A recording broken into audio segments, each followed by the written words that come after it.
Vamos, 3, 2.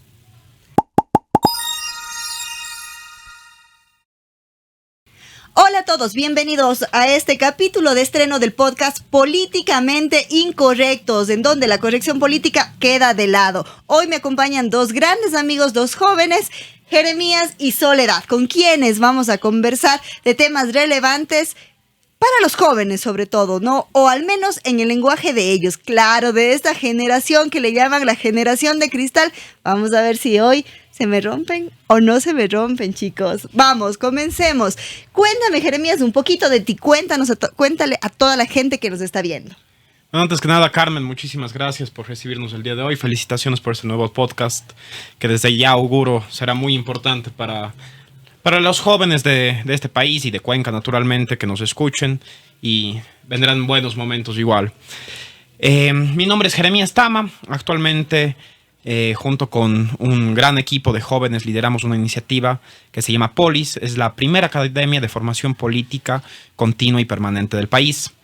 Hemos trabajado ya con usted y con varios actores políticos justamente en el proceso de socializar la política como un medio de cercanía con la gente, de acceso a los grupos o a las minorías y de formación para tener un mejor futuro como país. Genial, Jeremías. Y Soledad, cuéntame un poquito más de ti. A ti te conozco menos, así que dale, cuéntame un poco más. Bueno, con todo gusto. Bueno, como dice Jeremías, muchísimas gracias por este espacio. Creo que es muy importante generar todo este diálogo, generar estos espacios en los cuales nos demos cuenta que la política no es únicamente para esas personas que tienen los mega títulos y todo, sino que es para toda la ciudadanía. La política forma parte de absolutamente todo. Entonces, muchísimas gracias. Bueno, mi nombre es Soledad Calle, soy estudiante de Derecho en la Universidad de la SUAY. Junto con Jeremías formo parte de la iniciativa de Polis. Un poquito sobre mí. A mí me apasiona muchísimo la política. He formado de varios grupos que incentivan a la misma y asimismo la utilizan para poder vivir en sociedad y vivir en sociedad de esa manera que consideramos que es la óptima para llevar a cabo un diálogo, llevar a cabo muchas cosas. Me apasionan muchos temas. Formé parte de la comisión de la Organización del Orgullo el anterior año, que fue el orgullo más grande que ha tenido el Ecuador y el segundo más grande en toda Latinoamérica de ese año, representación estudiantil y otros temas que me apasionan. ¿Cuántos años tienen, chicos? Creo que eso es importante. ¿Sí se puede decir o no? Claro. Yo tengo 21 años. Y yo tengo 19. Y yo no les puedo decir, así que continuemos con este diálogo. Genial.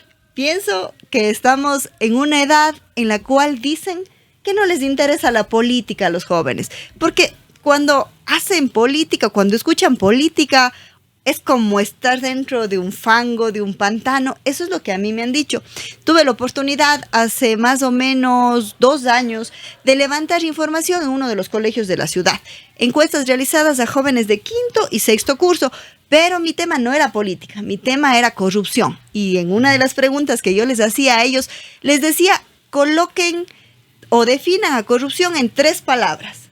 Y la palabra que más se repitió en todo así, ya cuando tomé el universo completo, fue política. Entonces, cuando yo dije, wow, mis chicos de 16 y 17 años están diciendo que la política es el sinónimo de corrupción, dije, no, creo que tenemos que hacer algo. Y por eso estoy aquí con ustedes, para que pensemos juntos, ¿qué creen que es lo que hay que hacer para que los jóvenes se incentiven, para que los jóvenes se motiven? ¿Y qué es lo que les tiene lejos? ¿O solamente fue como que de esa muestra ese resultado? ¿Qué perciben ustedes? Bueno, yo creo que algo que se le asocia muchísimo a la palabra corrupción, más allá de la política, es políticos. ¿No es así? Yo creo que a veces se confunde la política, que para poder formar parte de la misma uno tiene que ser político. ¿Y qué es un político? ¿No? Ese funcionario público, tal cosa, lo cual puede ser, pero sin embargo yo creo que si es que le consideramos a la política como este espacio que está en absolutamente todo y más allá de los políticos, sino únicamente este mecanismo en el cual nosotros nos podemos organizar, porque claro, hay política con mayúscula, ¿no? Que viene a ser cómo actúa uno dentro de lo público, y luego hay la política con minúscula, que viene a ser la manera en la que se organizan las cosas, ¿no? O sea, la política de la empresa, la política de no sé qué. Entonces, claro, que lo vean más como esta manera de organizarnos, ¿no? O sea, yo creo que, por ejemplo, existen varias teorías que hablan de que hasta el amor es político, ¿no? El amar es político, la ternura es política, hay muchísimas cosas que son políticas. Entonces, si es que la asociamos mucho con esta manera de gobernabilidad, creo que hasta por el hecho de que desgraciadamente en Ecuador, dentro de esta gobernabilidad ha habido muchísima corrupción, naturalmente se le va a asociar con eso, ¿no? Y claro, no les culpo, obviamente es lo que se ve, es lo que se evidencia, pero yo creo que hay más que verle a la política como este mecanismo de organización para poder lograr aquellos objetivos que tenemos en calidad colectiva. Y así nació, ¿no? Así nació la polis, como surgió en Grecia, me corrigen ustedes, con los primeros pensadores que necesitaban organizarse y como que dijeron, centrémonos aquí, se reunieron y conversó un debate y algo muy chévere, que era en pro de mejorar la organización de todos, Exacto. no solamente de unos pocos, ni que aquí yo me voy a hacer el famoso y el vivísimo. No solo la representación, ¿no? Sino que todos formemos parte de... Exacto. Pero esa es una Eso forma clave. de conseguir una democracia activa y participativa, que creo que es lo que estamos buscando al final de cuentas, no nosotros, sino todos los jóvenes que queremos hacer política, que nos interesamos por el país. Y lo que dijo Sole es fundamental. Sole dio una línea de tiempo de por qué los jóvenes piensan eso hoy día. Entonces, ¿cuál es el reto que tenemos ahora? El reto que tenemos los jóvenes es ir hacia una nueva política, hacia una política de ética, de moral, de Exacto. servicio a la gente. Y no es mi reto, no es reto de Polis, es un reto que deberíamos tomar como bandera todos porque es la bandera del país. Y desde cada trinchera, o sea, es sumamente importante notar eso. Creo que cada uno tiene su contexto, ¿no es así? Naturalmente, yo como estudiante de la Universidad de la SUAY, puedo saber un contexto en el cual me desarrollo, sin embargo, van a haber otros contextos, ¿no es así? Entonces, van a haber diferentes respuestas, diferente visión de la política. Exactamente. Entonces, con lo que ustedes me dicen, ¿creen que hayan ciudadanos apolíticos? Porque escucho en cada momento desde los gremios de profesionales, es que nosotros somos apolíticos, es que yo soy un ser apolítico. ¿Opinan de eso? Conceptualmente los apolíticos no existen. Existen. O sea, conceptualmente no existen porque todos dependemos de un sistema. Exacto. Al depender de un sistema, todos somos miembros de un sistema político. Si somos miembros de un sistema político, lo apolítico no existe. Existirá lo apartidista, que es totalmente distinto. Lo apolítico simplemente no existe. Hay que respetar a la gente que es apartidista. Yo creo que tienen su derecho a ser apartidistas y tienen sus causas además de ser apartidistas, ¿no? Y por eso nace mundialmente la tercera vía y todas estas nuevas iniciativas. Claro. Entonces, justamente ahí estamos nosotros queriendo buscar, no es una tercera vía porque la tercera vía es otro sistema, bueno, otra corriente que es la atrápalo todo. Pero aquí va un poco más allá. Va el tema de la formación y de lograr formalizar un camino correcto y un camino más amplio y que se acerque más gente a transformar nuestro país, que es el deber que tenemos los jóvenes. Claro, bueno, yo creo que, a ver, comparto el hecho de que no hay nada que no sea político. Como había mencionado antes, yo creo que absolutamente todo es político. Ahora, lo que sí puede ser es que no les guste hablar de la política estatal, ¿no? O de la política en la manera de cómo se llevan a cabo ciertas cosas. Está bien. O sea, yo creo que cada persona, creo que una de las cosas fundamentales es que se defiende el poder tener esa libertad, ¿no es así? De llevar a cabo las conversaciones que uno quiera llevar a cabo. Y también entiendo que es súper complicado, bueno, hablando ya de nuestro contexto local, es súper complicado a veces hablar de la política de gubernamentalidad con bastantes personas, ¿no? A veces uno no quiere pelar en la mesa. Exacto, que de política y religión no hay que hablar. Exacto, ¿no? Entonces, claro, o sea, yo comprendo eso mucho. Sin embargo, yo creo que al fin y al cabo vivimos en sociedad. Y al vivir en sociedad tenemos esta necesidad constante de saber cómo nosotros podemos llevar a cabo esto. ¿Qué patrones estamos siguiendo? A mí me encanta hablar de política, ¿no? Me encanta hablar no solo de la política de la gobernabilidad, sino de universitaria. Me encanta hablar de la política universitaria. Y cuéntenme, ¿cómo va esto? Porque yo les cuento, yo estuve en la universidad estatal, ¿Ya? En la Universidad de Cuenca, en donde habían grupos marcados, ¿no? Los chinos, los cabezones, los de la J, pero de pronto mi facultad era técnica y decidimos crear como que el movimiento independiente, es decir, ni hacia la derecha ni hacia la izquierda y sin extremos. Pero al ser mi facultad no tan político como era Derecho y como era en mi universidad Medicina y Economía, eran las tres facultades más políticas. ¿Cómo es ahora? Porque yo recuerdo en algunas elecciones de la FEUE que se robaron las actas, con pistolas resguardaron las actas. Me acuerdo en un debate que se golpearon, que botaron bombas lacrimógenas. O sea, era cosa seria la política en la Universidad de Cuenca. ¿Cómo lo están haciendo ahora? No, yo creo que Cuéntenme. la política universitaria, como todo en este país, acordémonos del Congreso de la época de antes, también era otro tipo de Congreso. Claro, se tiraban los Se tiraban los ceniceros. ceniceros, el Marcelo Dotti que salía a decir sus típicos insultos, Jaime Nebot igual Como inolvidable. olvidar del el 98. ven acá para... Ajá, exactamente. Yo creo que la política, de cierta manera, sí se ha culturizado un poco en nuestro país. Y no solo en nuestro país, en Latinoamérica, ¿no? Y eso tal vez es de las ventajas que hemos tenido. Allá, ya me dijeron de la época de Febre Escocia. No, pero yo creo que sí nos hemos culturizado políticamente en algunos ámbitos. Parte de los ámbitos ha sido que estamos haciendo, de cierta manera, en el Congreso, en la universidad y en las diferentes aristas de la política, una política al menos más respetuosa. Exacto, yo pienso que esa es la clave, A el ver. respeto. Esa es la palabra, respeto. Definitivamente el respeto es muy importante. No puedo hablar sobre las políticas que se lleva a cabo en la estatal específicamente. Como menciono, yo no estoy ahí. Puedo hablar de las políticas de la Universidad de la SUAY. Considero que la Universidad de la SUAY se llevan a cabo las políticas de una manera muy de diálogo, por lo menos entre estudiantes. Debate, Sí, discusión, discusión, pensamientos, se habla ideas sobre la muchísimo mesa. de esto. Sin embargo, a veces el momento en el que se habla muchísimo de debate, uno termina únicamente tomando eso en consideración en vez de, por ejemplo, tal vez leer los planes de trabajo, ¿no? Entonces yo creo que a veces se puede recaer en ese como que showbiz del debate, de que no sé qué, yo voy a hacer esto, no sé qué. Entonces... La demagogia. La demás, exacto. Ya. Entonces, yo Desde ahí creo que eso... comenzamos. Ahora, no quiero decir que las maneras en las que se luchaban antes, invalidarlas tampoco, no. A ver, yo... Parte de la construcción, es Parte del de la proceso, construcción. ajá. Y también yo creo firmemente en el que yo no soy quien para decirle algo de la manera en la que debe luchar. Ahora, yo desde mi trinchera puedo tener mis maneras en las cuales yo quiero llevar a cabo mi lucha. Sin embargo, no puedo decirle a alguien cómo llevar a cabo la suya. Ahora, obviamente, hay límites a todo, ¿no? Ahí está la moral, la ética, el respeto al otro, el respeto mutuo, que como vos dices, eso es lo importante. Entonces, definitivamente las cosas han cambiado, pero igual existe en la Universidad de Cuenca, de lo que tengo entendido, existe una lucha bastante de acción. Por ejemplo, ¿se acuerdan en el paro? Que sucedió muchísimo. Yo Sin creo protesta no hay propuesta, esa era nuestra consigna de lucha. Y yo creo que en realidad eso fue algo muy respetable dentro de mi pensamiento, dentro de acá en este podcast, que no existe nada políticamente incorrecto. Yo creo que es admirable el hecho de que estudiantes organizados sean quienes lideren bastantes trincheras. Tal vez esa no sea mi manera de liderar una trinchera, pero no soy quien para decir que está bien y que está mal dentro de su lucha. Lo respeta, digamos así, respeta. Y está bien. Yo pienso que ahí está el inicio de construir algo, con Exacto. el respeto. Sí, claro, yo coincido parcialmente con lo que dice Sole.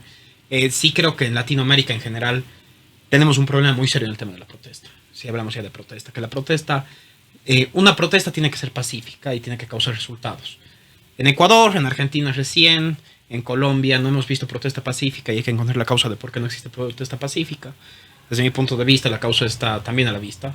Es Creo que hay... no genera cambios, tal vez. No, pero una yo creo que protesta el problema de la pacífica, ¿no? protesta es que se infiltran ciertos actores que no se deberían infiltrar. Pero eso Es yo que esa considero es que en la la pacífica... deslegitimación de la Yo protesta. creo Claro, que eso en la claro. pacífica o en la que no es pacífica. Usualmente en las pacíficas, por lo menos en el caso de los movimientos feministas, ha pasado que cuando sucede algo pacífico, primerito el alcalde, por ejemplo, no es así, pero no es tanto del pueblo.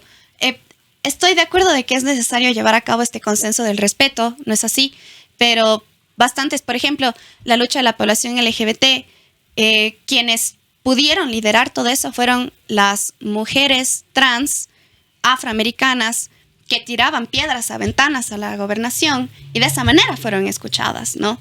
Entonces, históricamente hablando, yo sí considero que es una forma de lucha que se ha llevado a cabo, si bien no es la que yo comparto o la que yo llevo a cabo, no solo hablando de Latinoamérica, también ahora, por ejemplo, en Francia, lo que está sucediendo, Pero ¿no? si te toca tirar la piedra al trucutú, ¿lo harías? ¿Qué yo no lo haría. ¿Qué haría que tires la piedra al trucutú? Nada. ver. ¿Crees que nada te movería eso? No, a ver, una de las cocinas feministas muy graves muy grandes es hasta que le toque a tu hija.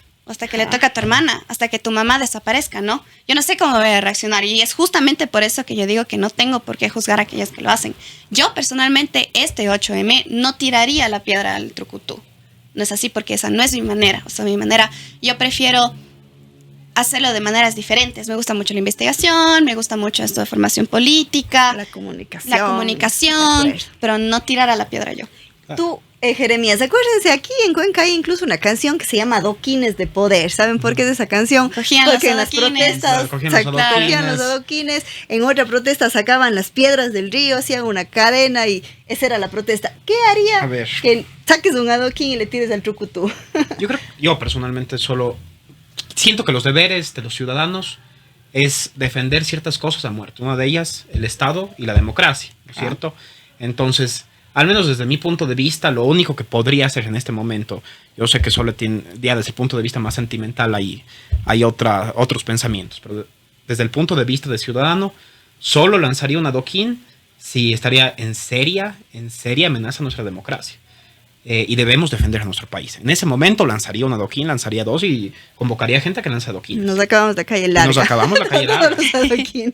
Bueno, yo te digo que hay luchas, pienso que hay luchas que sí son necesarias. Estamos, creo que, a un pasito de un narcoestado, de una narcojusticia.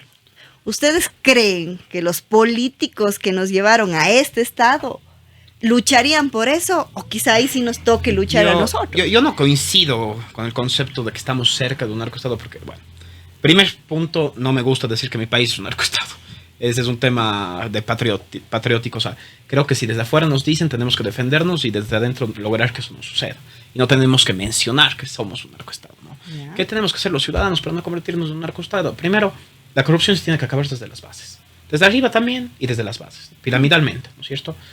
Si los ciudadanos somos corruptos, el momento que entregamos una coima, que entregamos $20 a la persona de tránsito, que se copien el examen, se copien el examen, eso es parte de una falta de moral que viene de manera hereditaria, ¿no? En nuestro sistema político, en nuestro sistema comunitario.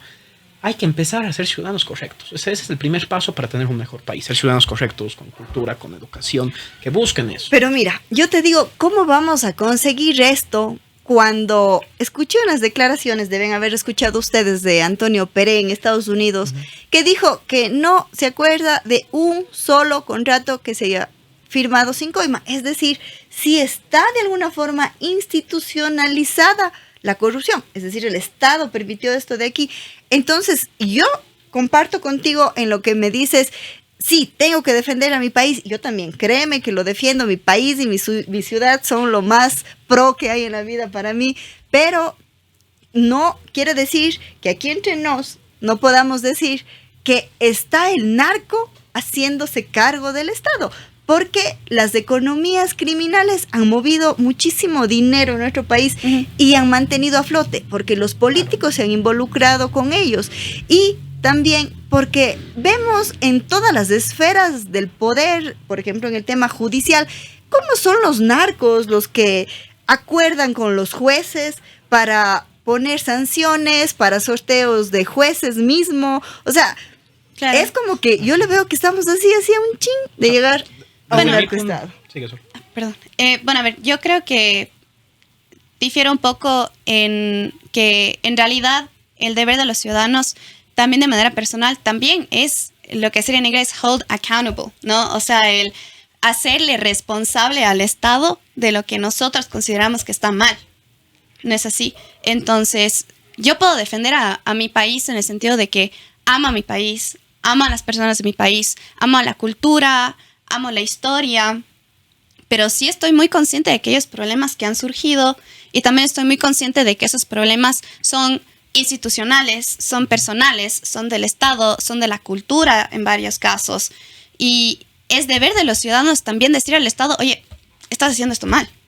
Y en el exterior también se tienen que tomar esas políticas públicas, ¿no? O sea, yo creo que, por ejemplo, algo que a mí me confundía bastante, o sea, Jere y yo, chicos, son uno, es así. Entonces, algo que a mí me confundía bastante era eso de defender las políticas internas del Estado, el excusar al Estado cuando los Estados están atacando, ¿no es así? si es que el Estado bien sabe que está haciendo mal y la representación que está llevando a cabo es aquella que dicen los ciudadanos que deben llevar a cabo y los ciudadanos se están quejando, entonces ¿por qué no se está intentando en verdad colaborar? O sea, por ejemplo, si es que va Ecuador a la ONU y la ONU le dice a Ecuador, oye, estás haciendo esto mal, que Ecuador diga, chuta, sí, tienes toda la razón, y porque yo creo en la representatividad de mis políticas internas, que no únicamente son las políticas del Estado como institución, sino de también la población, entonces voy a llevar a cabo eso que necesita la población y eso que me está exigiendo. En este caso, esto, lo que está sucediendo ahora, de que estamos a un paso de ser un narcoestado. Entonces sí creo que es importante ponerle nombre a las cosas, ¿no? Ha sido muy importante en varias teorías ponerle nombre a las cosas. Pero tú me acabas de decir, no somos nosotros los ciudadanos, es el Estado quizá el que se relaciona mucho con el narco. Aquí hay un tema A fundamental, ver, o sea, pero no, eso no fue lo que quise. O sea, lo que quise decir es que los ciudadanos también, ¿no? Naturalmente. Pero a lo que me refería es que es también deber de los ciudadanos, en mi opinión, decirle al Estado cuando está haciendo mal y exigirle al Estado que haga eso que nosotros consideramos que está bien hacer. A ver, Del 1 al 100, ¿en qué número estamos como narcoestado? Ya, yo les a ver, de nuevo, solo le refoco, Claro. de nuevo, hablando conceptualmente, ¿no? Sí, sí. Vamos al 1933, Convención de Montevideo, define qué es el Estado. ¿Qué es el Estado? Entre eso están las personas, está el territorio, está el gobierno. Población, sí. ¿Por qué no somos un narcoestado? Una cosa es decir, tenemos un narcogobierno. Ujú. Podemos estar cerca de un narcogobierno, podemos estar cerca de una narcofiscalía, cerca de los narcopoderes del Estado. Ya, Pero un perfecto, narcoestado como buena tal es decir que aclaración. todos los ciudadanos de alguna que manera todo tenemos es una narco, conexión ya, con el narco, todo- porque el todo Estado lo- son los ciudadanos también. Claro. Todas las Sí, sí. partes del Entonces, Estado tenemos están problemas. Conceptualmente ya. perfecto, Tenemos perfecto. problemas fundamentales en el gobierno. Hay una línea de tiempo que se viene haciendo, a ver, se coge y se desmantela la Sanaín, que todos le veíamos que se debía desmantelar. Gravísimo error, con una Sanaín hoy día no tuviéramos caso metástasis. Una Sanaín mirando miserable, cada país debe tener una inteligencia. Así es. Punto 1. Punto 2. Se deja abertura a muchas cosas, se pierde el control de las cárceles, no se acepta todo el tema de una reforma al COIB y una serie de cosas más, y no se tiene, sobre todo no se tiene la voluntad política de coger y poner las cosas en orden. Y si no se tiene la voluntad política de poner las cosas en orden en un país, que ahorita sí tiene serios problemas, tiene un caso metástasis, o sea, esa es la palabra correcta, Y purga, ¿no? metástasis, Exacto. metástasis. Purga es lo que debemos buscar. Exacto. Entonces, Pero para mí purga es como que el metástasis 2. sí, yo creo que tal vez deberíamos buscar. Un día me acuerdo que puse un tweet en la época del debate presidencial, analizando cuál era el deber, no el deber, cómo era cada candidato. En Topic yo dije, Topic es el purgante, porque arreglaba la cosita rápido y después sí teníamos que buscar a alguien responsable, ya, pues, entre comillas. Pero ahorita lo que tenemos que hacer es nuestro primer deber, que es un deber emergente. Como un gobierno, es arreglar la seguridad. Eso no quita que tenemos la bola de problemas más. La bola, ¿no? Entonces esto hay que arreglar rápido. Y hay que reactivar la Entonces, economía. más hay bien que creo reactivar que los la sectores pregunta es productivos. un narcogobierno. Eso es. Sí, Sí. fue una confusión teórica mía al decir que es un narcoestado. Tienes toda la razón. No suyo, la yo creo que más definición bien- de Estado Es algo que dice Ajá, bastante. solo es dice. algo mucho más completo, Sí. ¿no? Sí. Pero sí, nuestros gobiernos están muy cerca del narco Sí. y eso es Sí, contra lo que tendríamos que Definitivamente. levantar. Porque llegamos aquí. Llegamos aquí porque yo les decía, ¿qué pasaría entonces si es que un narcogobierno se toma nuestro país? ¿Les dábamos a los adoquines o no? A ver, yo creo que ahí algo como que importante también es que al fin y al cabo la mayoría de estos problemas de los narcos es, creería yo, esas personas, claro, que empiezan a hacer estos pactos pero que están tan arriba que nunca les van a tocar. No es así, más no. A ver, naturalmente existe un problema de delincuencia muy grande, pero se tienen enfoques diferentes, ¿no? O sea, no se está yendo hacia ese alto mando, sino se está yendo a aquellas personas que les fichan, ¿no es así? Entonces, en cuestión de lanzar adoquines, como le menciono, yo creo que la protesta es algo muy válido, pero en el caso del narcogobierno yo creo que es mucho más institucional. Yo creo Pero que es- ¿cómo derrocábamos a los Gerardo. presidentes antes? Bueno, Velasco Ibarra, ¿cómo lo derrocamos? Lo derrocamos desde Cuenca, Velasco Ibarra la última vez, ¿no? Muchos presidentes han caído desde, Desde Cuenca, claro. Muchos presidentes. Juan José Flores desde Guayaquil, pero también con la ayuda de Cuenca, porque Rocafuerte fue diputado por Azuay en aquella época. Pero bueno, lo interesante ya más allá de eso es, a ver, tenemos ahorita este problema. ¿Qué tenemos que hacer como ciudadanos? ¿No es cierto? Obviamente tenemos que presionar, tenemos que decir, si es una amenaza a la democracia, al país como tal, al funcionamiento del país, que tengamos o estemos en manos de un narcogobierno. Es una amenaza. Es una amenaza Supuesto. sumamente seria. Absolutamente. Entonces, Todas y todos. lo que nosotros debemos hacer es estos medios de comunicación, la ayuda internacional, buscar la salida de esto, ¿no es cierto? Y los ciudadanos tenemos esa capacidad. Porque los ciudadanos somos los que conformamos la democracia, somos los que conformamos los votos. Claro. Es que el poder del pueblo radica en el mandante, dice la Constitución, ¿no? Lo que pasa es que no hemos hecho valer mucho eso. A ver, yo creo que ahí también hay bastante de lo que viene a ser la representatividad, ¿no es así? La soberanía del Ecuador, bien dice la Constitución, recae en el pueblo. Y ahí también hay bastante cuestión de, ahí viene el qué es la política, ¿no? O sea, hay bastantes personas que dicen, la política es que mediante la representación se puede llevar a cabo una manera de gobernabilidad, que no sé qué, pero no, la política es la manera en la que cada uno actuamos. Entonces, por ejemplo, detrás de cada una de nuestras trincheras, nosotros lo podemos llevar a cabo. O sea, por ejemplo, el mismo hecho de que bastantes personas conocidas de nuestra edad y usualmente personas que tienen aquella posibilidad económica para acceder a, consumen coca. ¿No es así? Solo el hecho de que uno está consumiendo esa droga ya dice mucho de que estás aportando hasta directamente. Por supuesto, ¿No es económicamente. así? Económicamente, directamente, estás dándole téngame, al lo narco. consumo. Exacto. Sí. Entonces, eso, el decir a tu pana que es dealer, oye, te paso el contacto de alguien. Claro. O sea, ya desde ese Claro, directo ese es- hasta lo no tan directo. Claro, pero eso es ya el microtráfico que conforma el narcotráfico y todo este tema. Pero a ver, si hablemos institucionalmente. Ujú. Ecuador históricamente ha sido un país de paso, un país de transporte. Así es. Como es El Salvador hasta hoy día. Claro. Ah, ya están produciendo, pero acá en Ecuador. ¿Ande? Ya están produciendo. Ya ahora están en produciendo. Ecuador. Ya, empezó en la la producción. frontera ya es- Ya Sí, empezó ya la está, ya. producción. Entonces, ahí, ¿cuál es el tema? Que esto es una medida bastante rara, pero ¿qué hizo El Salvador? Ya en ese tema, ¿cómo se olvidaron del narcotráfico? O no del narcotráfico, de ser, entre comillas, país de traspaso. Es El súper sencillo, ¿sí sabes? endurecimiento de... No, va, toda sí, la obviamente. justicia A ver, a cambio de el narcotráfico tiene leyes. dos partes. Tiene lo que necesita internamente en el país, pero narcotráfico es un estado paralelo en economía. Que ya hasta Claro ahí, que hasta sí, eso es ahí lo que decía. esos sujetos sui generis del derecho internacional. Obvio. Claro. Entonces ya, en este momento, ¿qué es lo que hizo El Salvador? El Salvador lo que hizo es, ¿cuál es el país con menos radares de Centroamérica? Es El Salvador. Menos radares marítimos y aéreos. ¿Eso qué significa? O sea, Bukele dijo, oiga, no sean malos, a mí no me molestan en mi territorio, porque esta coca y estas cosas van hacia allá, van hacia arriba. La guerra peleen arriba, peleen ustedes, pero a mi gente no le maten. ¿Es pragmático? Sí. Moralmente algunos podrán decir que está mal, sí. Solo estoy dando una idea de lo que hicieron en El Salvador realmente, ¿no? Y después se dedicaron a la guerra interna. Pero ya no había el motor económico que potenciaba las bandas, y por eso la guerra interna fue fácil. Si existe el motor económico que financia Claro. bandas, O sea, estamos en un problema. Sin duda es el poder económico el que sostiene al narcotráfico, ¿sí? Exacto.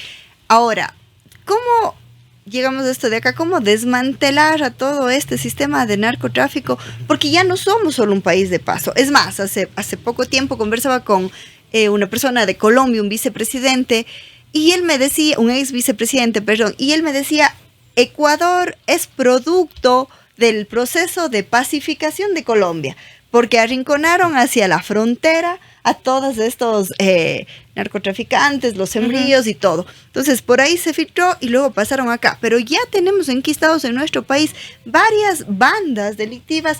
¿Cómo les vamos a sacar?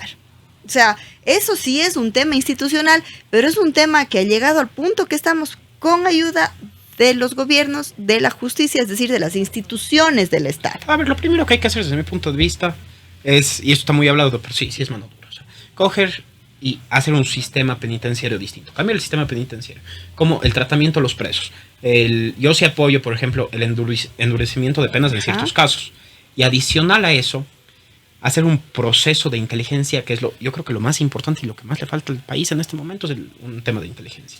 Si Que está nosotros, haciendo la fiscalía de alguna manera, ¿no? Muy Espera, básicamente, Pero, pero lo viene haciendo. ¿con qué recursos? ¿Con qué capacitación? nosotros- Y es como que nunca se le ha dado ese enfoque de la gran mafia, big narco, que no únicamente es para combatir la corrupción, sino es para combatir todo esto de narcotráfico, ¿no es así? No se tiene necesariamente ese enfoque en este momento, que es un enfoque que es muy importante. O sea, yo creo bastante que existe toda esta teoría de la mano dura, ¿no? Lo cual puede ser importante en el momento crear políticas. Sin embargo, yo también creo que existen varias soluciones que a veces pueden ser consideradas mediatas, hay soluciones que son inmediatas, hay soluciones que son diferentes. Aquí hay un tema fundamental. El rato que la gente se está muriendo en las calles, necesitas una solución inmediata, y cuando tienes la solución inmediata buscas una solución definitiva.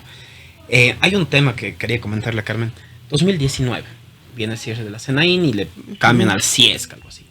Y vendemos el 70% de los dispositivos de inteligencia a Colombia. O sea, perdimos la inteligencia del país así, pero por las puras, no entiendo por qué. Claro. Si no tenemos inteligencia en el país, si no les podemos seguir a los fiscales, si no les podemos seguir a los policías, ¿cuál es la solución inmediata? La solución inmediata es coger y decir, ok, aliémonos con algún país que nos brinde inteligencia y le pagamos una agencia de inteligencia internacional, que lo hizo El Salvador al inicio, y tengo entendido hoy día están conformando ya sus agencias de inteligencia como estados. Claro, porque necesitamos una solución. Entonces, así yo como creo que lo primero para lograr una solución es traer inteligencia al país que dependa solo del Ejecutivo. Solo del Ejecutivo. O sea, la inteligencia le dice al Ejecutivo. Es que ese es el tema. ¿Qué contrapeso existe si estamos en metástasis? Claro, así estamos. Necesitamos un Ejecutivo en el que confiemos. Confiemos en Novoa, ese es un tema que podríamos hablar después. Pero el Ejecutivo que se encargue directamente de la inteligencia, que arregle toda la situación estatal, o sea, de los 5 poderes del Estado que están en metástasis, con eso tienes el paso para empezar ya la purga o el cambio o la mano dura o lo que quieras. ¿Sabes qué pienso yo también? Que es importantísimo para poder limpiar un poco este estado, es que deje de ser un buen negocio robar en Ecuador. ¿Qué es lo que pasa? Que roban en este país y pagan una multita por ahí en Estados Unidos, pero aquí no se les hace devolver lo robado.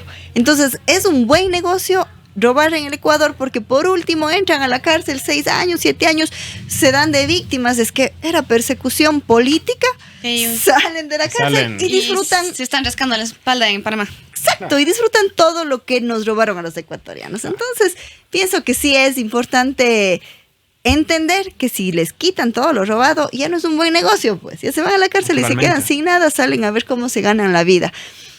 Chéverísimo. Creo que hemos hablado muchísimo del tema de las instituciones políticas del Estado, y a mí me gustaría como que cerrar este bloque de aquí conversando de los deberes que tendrían los ciudadanos, que era lo que nos íbamos al principio, ¿no? Yo tengo un hijo de 8 años y mi hijo de 8 años me decía, mamá, un compañero mío hizo algo que tú has dicho que nunca hay que hacer. Digo, ¿qué?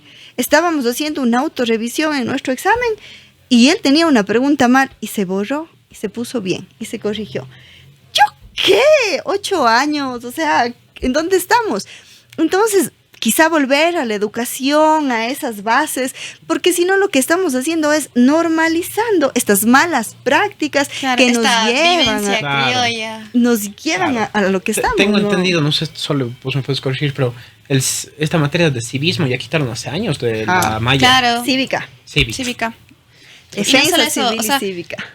Por ejemplo, en mi universidad, una de las materias que es un requisito es la materia de ética.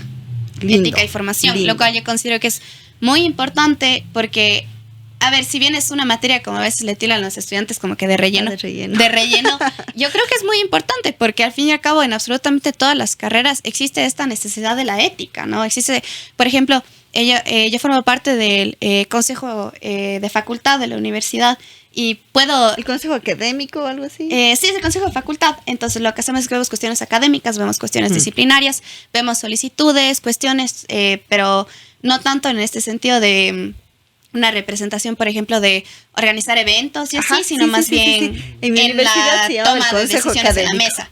Ya. Entonces, ahí hay tantos casos, pero es que tantos casos de falsificación de documentos, de copia, de plagio, que parece como si es que fuera algo de todos los días, y el momento que le decimos, oye, te calamos haciendo esto, dicen así como que, es que no pensé que me iban a calar. Chuta, o sea, ahí ya linda, rica cosa, ¿no? Me hacen acuerdo, ¿sabes a qué? A los abogados de los narcos, a los abogados, ellos que dicen, es que el proceso está mal sustanciado y el debido proceso se ha violado. Oiga, o sea, le estamos diciendo que su defendido mató a alguien, pero no importa, el proceso está... Ahí hay una crítica que a mí me han funado, como se dice hoy en día, muchísimo, que viene a ser, por ejemplo, el derecho es derecho porque es necesario, no, o sea, que existen ciertas cosas, pero yo creo que a veces el derecho nos hace recaer en esas meras formalidades de que, por ejemplo, de que el término se pasó un día y por tanto ya chao.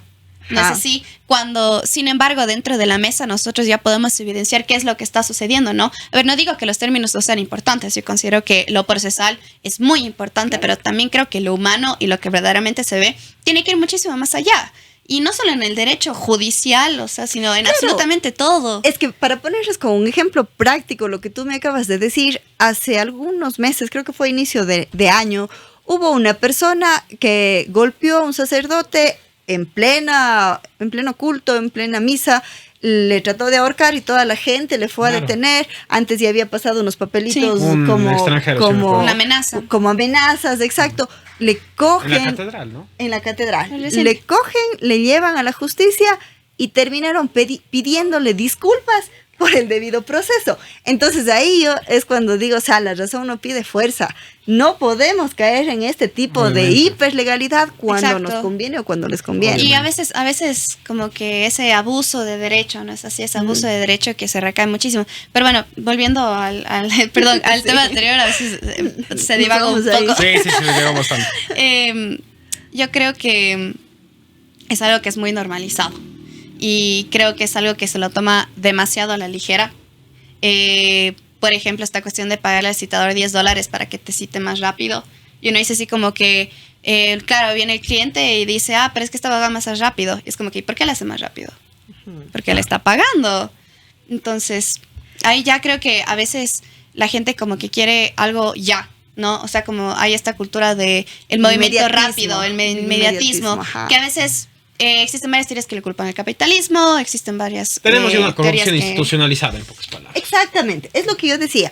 Están institucionalizadas las malas prácticas, entonces yo pienso que hay que refundar la política porque todas estas son actos y acciones políticas. No podemos... Me quedo con una cosa primero. No considero que haya seres apolíticos, sino más bien pienso que todas las personas somos seres políticos por naturaleza. Hoy día decía una amiga... ¿Qué nos diferencia del perrito, del gatito, del burrito? Es que somos seres racionales y que tenemos y ejercemos nuestra política a diario, más en un país en donde es obligatorio ejercer el derecho al voto. Y ejercer el derecho al voto no es ir el domingo que nos toca las votaciones y rayar una papeleta. No, el derecho al voto viene acompañado de analizar al candidato, de ver su plan de trabajo, de analizar nuestra situación y pensar qué necesita este Estado, qué necesita este gobierno para sacar arriba a este Estado y qué persona tiene ese perfil. Entonces, ahí... Cuando nosotros comenzamos a ejercer de verdad nuestros deberes, nuestras obligaciones políticas, podríamos también tener nuestros derechos y exigirlos, pero sí es como que estamos fallando como ciudadanos y justo es llevar este mensaje a la gente como que involucrémonos un poquito más, pensemos antes de actuar en temas políticos y se escucha comúnmente, no sé si ustedes han oído, pero al menos en mi medio, que soy de la edad de Febres Cordero, soy de la época en mi medio, dicen, no, es que a mí la política no me da de comer, no, es que a mí la política no me sirve, hay ya entre ellos que se me no es política para que le dé de comer. Claro, aquí hay un tema súper sencillo. La política sí te da de comer. ¿Por qué la política te da de comer? No te da de comer directamente, pero te da de comer indirectamente. Un país con una buena economía, un país con un núcleo social con capacidad de compra, un país con demanda y oferta, un país en donde puedas ofrecer tus servicios, un país con empleo, un país con educación, ese país sí te da de comer. Por supuesto. El país que te educa, el país que te cría, tu madre patria sí te da de comer. Exacto. El país en donde naces te debe dar de comer. O sea, porque vos naces como un sujeto, como un individuo que no sabe nada y que literalmente no dice nada y tu familia está en ese país y te vas a una escuela de ese país y haces tu vida en ese país. ¿De dónde comes? De ese país, pues. Por supuesto, mira, y yo te digo algo, si vamos a como que al tema más sencillito, ¿quién nos fija el precio de la funda de leche? ¿Quién puso que la funda de leche cueste 92 centavos $1? Son las políticas de Estado. Sí, porque son ellos los que fijan las condiciones, los que... A ver, por ejemplo, si no hay una vía para sacar el producto, ese producto se me encarece. ¿Sí? Si es que vamos con otro tema, es un poco alimentación. Vamos con el tema salud. La salud pública está en manos del Estado. ¿De qué depende de que tengamos buena salud o mala salud? De que los recursos del Estado sean bien utilizados y que podamos tener un buen nivel de salud.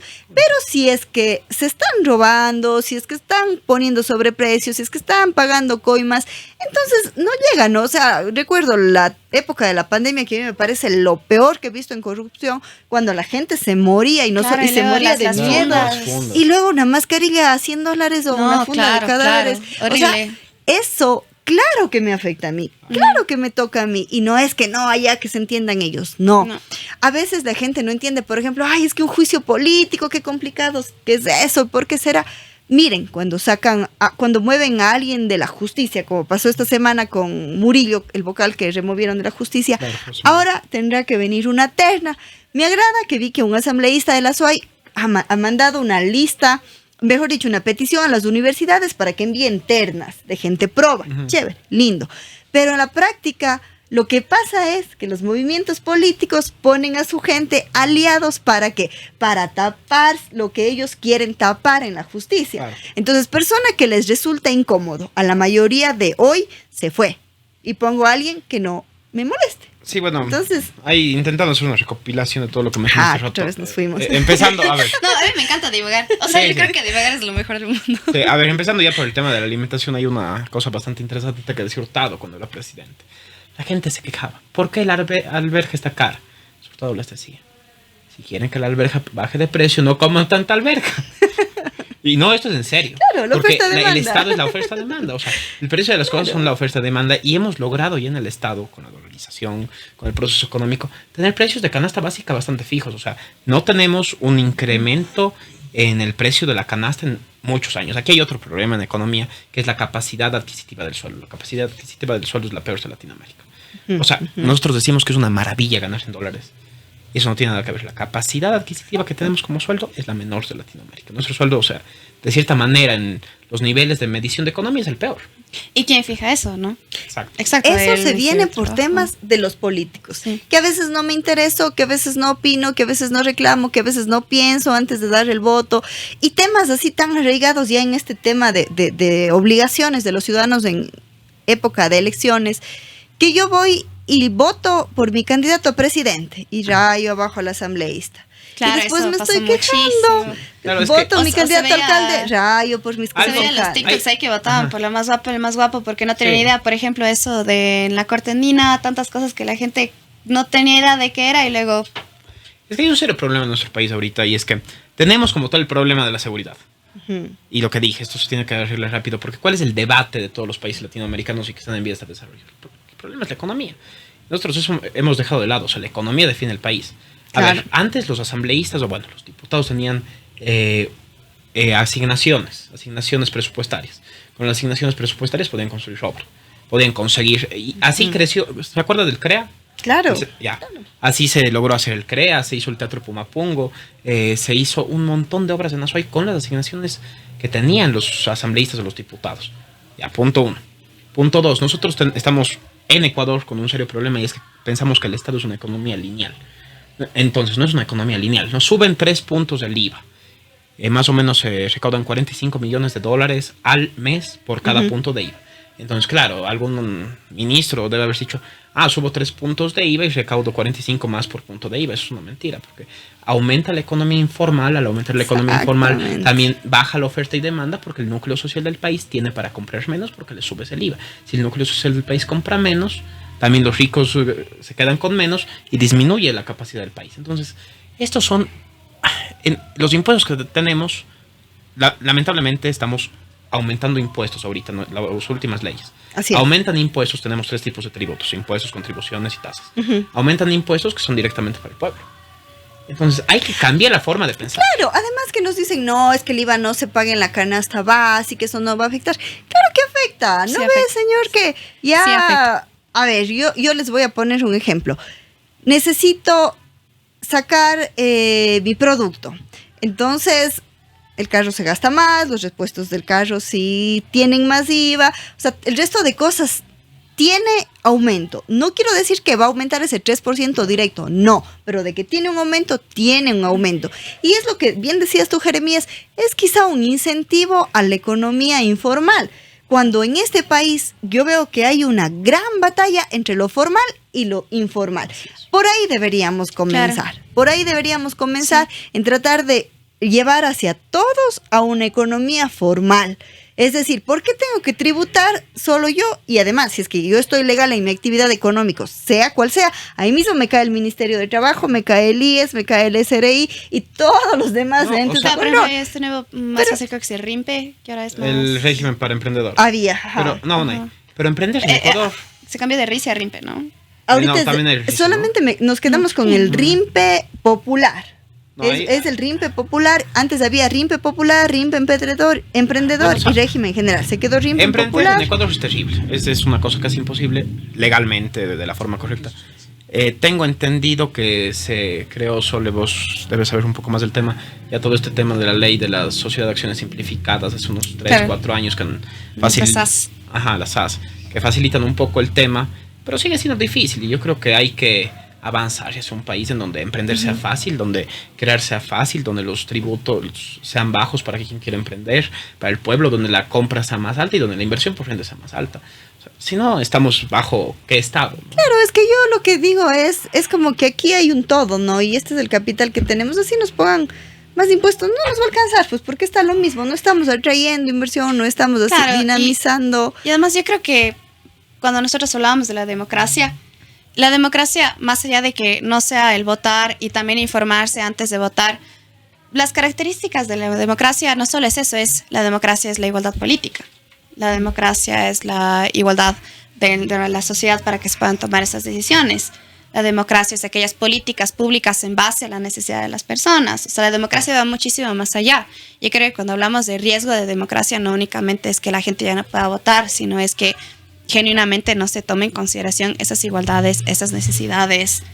Es decir, que las políticas públicas no estén basadas y diseñadas para favorecer a la mayoría de ciudadanos, sino que solamente favorece a un sector político o económico que en nuestro Ecuador ha obedecido al bicentralismo, esto es Guayaquil y Quito, en donde se ha movido todos los poderes, sobre todo el económico. Y no solo beneficiar a la mayoría, sino también beneficiar a aquellas personas que no siempre son representadas, ¿no es así?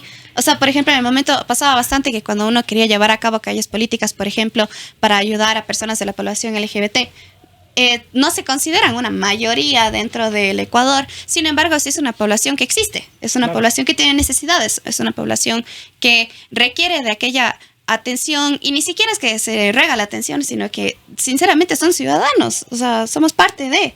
Entonces, al momento de tomar en consideración estas políticas públicas, a bastantes de los políticos, ya hablando gubernamentalmente, no les interesa porque no es aquella mayoría, no es así. O sea, por ejemplo, en el momento de planificar campañas y todo, dicen así como que es que no me conviene hablar de esto porque no me va a hacer ganar, porque no es la mayoría.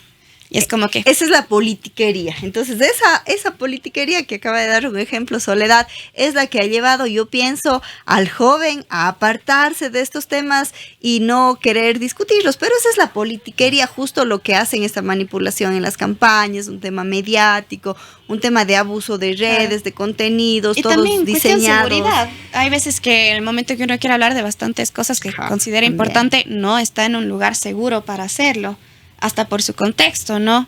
Entonces, yo tengo el privilegio de que yo pueda hablar de esto, no es así, pero conozco a bastantes personas que no pueden hacerlo porque se encuentran genuinamente en varios problemas. Por ejemplo, en el momento de la Organización del Orgullo hubieron muchísimas amenazas, y amenazas serias, o sea, amenazas complicadas. Entonces, ya viene también, por ejemplo, la violencia política de género, la violencia política por tu razón sexogenérica, la violencia política por muchísimas cosas, que ahí también existe esta amenaza a la democracia.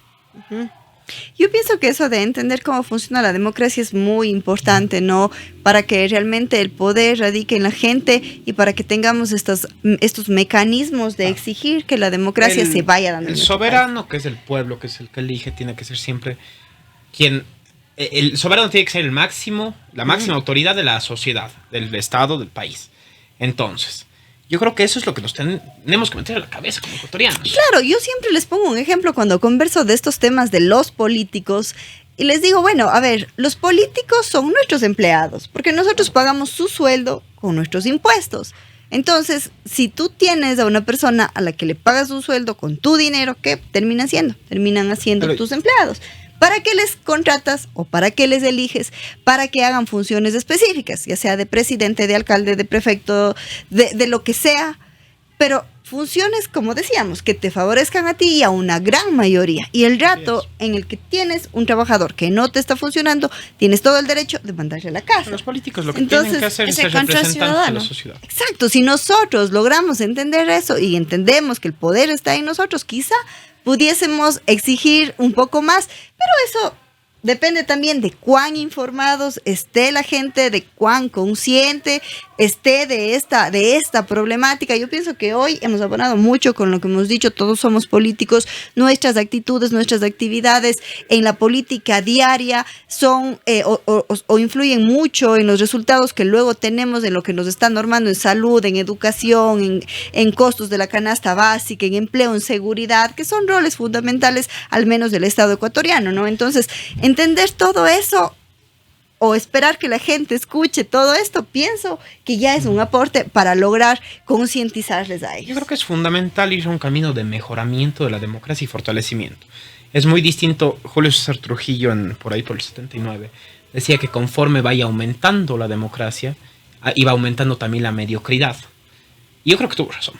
Vimos, el Parlamento es una representación del país. Vimos en el anterior Parlamento, en la anterior Asamblea, una Asamblea irresponsable, una Asamblea mala. Yo creo que el país debe ir aprendiendo de los errores que comete. Creo que hoy día tenemos una mejor Asamblea, sí. ¿No? Yo creo que tenemos una mejor Asamblea. Creo que en Nasoy tenemos unos asambleístas, por ejemplo. Y es ir aumentando representación, pero mejorando como país en democracia. Entonces, cuando nosotros como ciudadanos entendamos que somos lo que elegimos, yo creo que cambia el concepto. No votamos por los más guapos, como dijo la Sole, sino votamos por lo que más nos convenga. Exacto. Tomémonos 5 minutos para cerrar este espacio de Políticamente Incorrectos con el auspicio de la 961, la Suprema Estación, la mejor de la ciudad. Tomémonos este pequeño espacio para cerrar con nuestra política local. Yo les decía, tras cámaras, Cuenca es la Atenas del Ecuador, ciudad de gente culta, de gente trabajadora, de gente luchadora, de gente que ha marcado tendencias, dijimos, de gente que ha puesto presidentes, que ha votado presidentes. Pienso que la influencia del sur del país ha sido muy buena. También creo que aquí era como que una isla en medio de todo el resto de corrupción. Acá no nos alcanzaba todavía el gobierno local, igual nuestra provincia, pero de un rato al otro comenzó a venir esa influencia externa y nos ha ido como que contaminando. Recuerdo la historia que alguna vez me contaba mi abuelita y me decía, los primeros alcaldes de Cuenca venían, pero ellos daban parte de sus haciendas, de su dinero para el crecimiento de la ciudad. Ahora vienen y se llevan. ¿Qué opinan, chicos, de esto? Bueno, yo creo que algo que cabe destacar es que sinceramente yo estoy orgullosa de la ética morlaca. ¿No es así? Últimamente han habido varios casos en los cuales se evidencia hasta la manera en la que se llevan a cabo bastantes cosas públicas, por ejemplo, de la función judicial, de la fiscalía, en los cuales llega al punto en el que empiezan a pedir a funcionarios de Cuenca que vayan a otras regiones para que ellos ejecuten eso que se necesita ejecutar, porque consideran que son personas que van a... Que va a haber más transparencia. Más transparencia. Ahora, claro, bueno, hay un debate muy grande, no es así, tal vez porque no están ahí, igual acá traen personas que no son de acá, no es así, pero yo sí creo que eso es algo que nos caracteriza. Ahora, también creo que existe muchísimo, como ya existe este estereotipo, entonces se tapan muchas cosas, ¿no es así? Entonces, yo creo que también hay bastantes casos que en Cuenca... como nunca ha habido este boom de corrupción dentro de la misma, como que tal vez no se le pone en consideración a que sí hay, solo que está súper tapada, ¿no es así? Y en bastantes ámbitos, creería yo. Bueno, yo ya para terminar, parece, antes que nada soy orgulloso de ser cuencano. Sí. Es un gran orgullo ser cuencano. Por algo se llama la Atenas del Ecuador. Creo que la historia de Cuenca es lo que ha marcado la ciudad que hoy día somos y la ciudad que espero que podamos seguir siendo. Una ciudad de ejemplo para Ecuador y seguro algún día para el mundo, creo que Cuenca tiene el deber de constituirse como ese centro de pensamiento para el porvenir, para Iberoamérica en general, y tenemos que buscar eso, no nos tenemos que quedar ahí como quencanos, tenemos que avanzar más allá, tenemos que seguir adelante, y básicamente eso, Carmen, muchísimas gracias por la invitación. Yo siempre pienso que de aquí del sur del país tendremos el norte ético para Así es. Latinoamérica. Además, hay muchísimo progreso. O sea, yo creo que si bien hay bastante se le conoce a Cuenca por ser curuchupa, yo creo que los jóvenes en Cuenca, en realidad, hay un salto muy grande de generación en generación. ¿No es así? O sea, Sí. de la generación de nuestros abuelitos, de nuestros papás, y ahora la generación de hoy en día, es un salto muy grande, y que Cuenca se caracteriza muchísimo por ese progreso. Y también creo que es bastante por la comunicación internacional y académica que se tiene dentro de nuestra ciudad. Completamente. Cuenca tiene importantes retos para el futuro. Sí. Ahorita ya en el 80 hasta el 2000 éramos la tercera ciudad del país en tema poblacional, hoy día ya no lo somos. Nuestras contribuciones han bajado, eso significa que vamos a empezar a recibir menos dinero. Tenemos importantes retos que tenemos que arreglarlos ya. Necesitamos una política local responsable, Una sana, planificación, una con visión de planificación. futuro, yo Claro. pienso que... Y yo creo que es se está necesario. progresando bastante, ¿no? Ahora Consejo Consultivo de Derechos Humanos, Sí. cuestiones municipales, entre otras. Cuenca, o sea, sí se sobre está todo, progresando. creo que es responsable. Ahorita yo personalmente no estoy muy de acuerdo con algunas decisiones que se han tomado en el municipio, pero... Es parte del deber ciudadano no estar de parte del acuerdo a deber veces. ciudadano, pero creo que tenemos, por ejemplo, ahorita unos representantes en la Asamblea interesantes, y así podemos seguir avanzando, y sobre todo tenemos iniciativas, yo estoy seguro. Menos el que está en el Claro. CAL, él no me cae tan bien. Sí, a mí el que está en el CAL tampoco me cae muy bien aquí entre nosotros. Sí. Por ahí a mí un barboncito que no está en el CAL sí me cae bien, pero bueno, un tipo Sí, inteligente. sí. Entonces, ya en este sentido, ¿qué es lo que tenemos como Cuenca que hacer? Cuenca, estoy seguro, que es la que mayor cantidad de iniciativas como Polis tiene, Sí. que mejor política universitaria tiene. O sea, Cuenca es un ejemplo para el Ecuador. Febres Cordero decía que Guayaquil es el crisol de la ecuatorianidad. Yo creo que para tener un mejor Ecuador hay que transferir eso a Cuenca. Porque si Cuenca se convierte en el crisol de la ecuatorianidad, estamos en otro país.